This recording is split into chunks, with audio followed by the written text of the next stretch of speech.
which is another horrific part of the desecration at Bachelors Grove.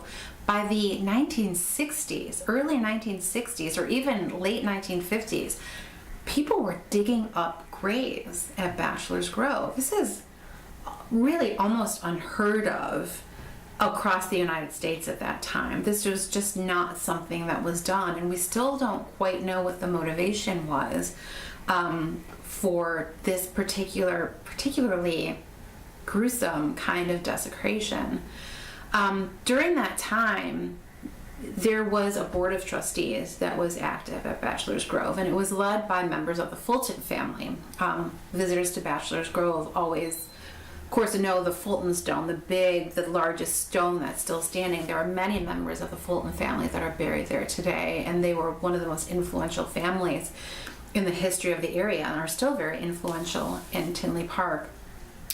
The Fulton family had several members that had formed a board of trustees, and one of them was Clarence Fulton, and he was so active in defending kind of the legacy and protecting Bachelors Grove until his death in the 1980s. And he would literally camp out there at night with another friend of his to chase away vandals that would come to the cemetery. They even had a gun that they carried with them that got taken away by the police when they shot it off in the air one night as a warning to some of the kids that were there. So there were efforts that were going far back, again, back into, with this guy back in the 1920s and 30s that was trying to scare away the kids from the country club.